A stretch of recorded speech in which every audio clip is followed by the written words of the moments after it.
You're now watching Q News. Here are the top stories for this hour. The fifth round of the U.S.-Iranian nuclear talks has kicked off in Rome, Italy.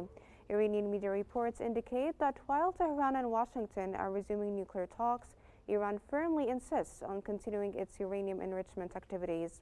Tensions are high as both sides remain inflexible on key issues, particularly Iran's uranium enrichment, which U.S. officials want halted, while Iran insists its demand is non-negotiable.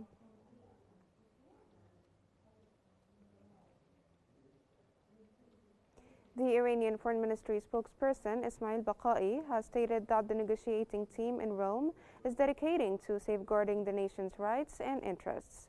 Baqai emphasized that Iran's nuclear program is a source of national pride born from years of resilience. That comes as Iran's Foreign Minister Abbas Araghchi is participating in the fifth round of indirect talks with U.S. envoy Steve Witkoff, reaffirming that a deal hinges on Iran's right to enrich uranium.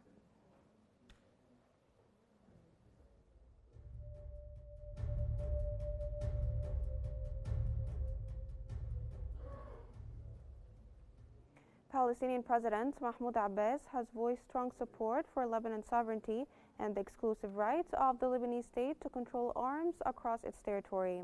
In a meeting with Palestinian factions in Lebanon, Abbas reaffirmed the importance of upholding Lebanon's security and stability. He also called for continued political and legal efforts to implement the two-state solution based on international legitimacy. Abbas reaffirmed that the Palestine Liberation Organization remains the sole legitimate representative of the Palestinian people.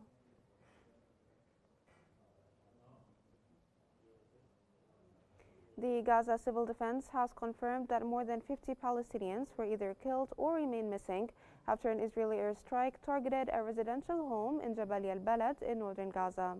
Rescue operations are ongoing, with a significant number of victims still trapped beneath the rubble.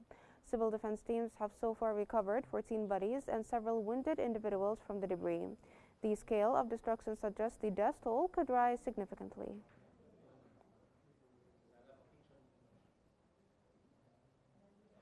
Al-Auda Hospital in northern Gaza reported that Israeli forces detonated an explosive device via a remote-controlled robot near the hospital premises. The blast caused extensive damage to the facility, and fires continue to rage in the medical warehouse. Medical staff warned that the ongoing fire threatens vital medical supplies, worsening the already dire humanitarian and health crisis. The hospital has appealed to the International Committee of the Red Cross and the World Health Organization for urgent intervention.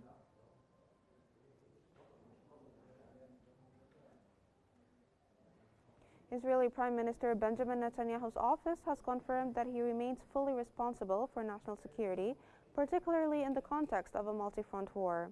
The statement followed his nomination of David Zini as the new head of the Shin Bet. This move is pending approval by the Senior Appointments Committee. Netanyahu's office stressed that appointing a permanent director during wartime is critical, rather than relying on interim leadership.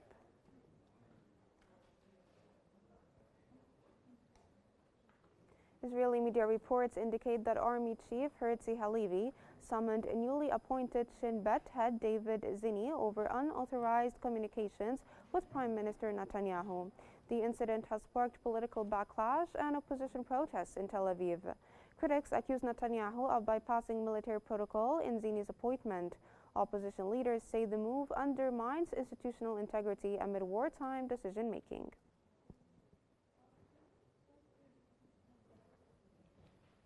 Air raid sirens were heard across multiple areas of Israel early today after the Israeli military reported intercepting a missile launched from Yemen in what officials say is the latest attack linked to the Houthis in Yemen.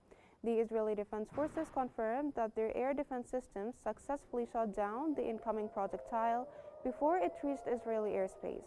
No casualties or damage have been reported. Yemen's Houthi group has claimed it successfully launched a hypersonic ballistic missile targeting Ben Gurion Airport in Israel. The group said the strike forced millions of Israelis into shelters and disrupted airport operations.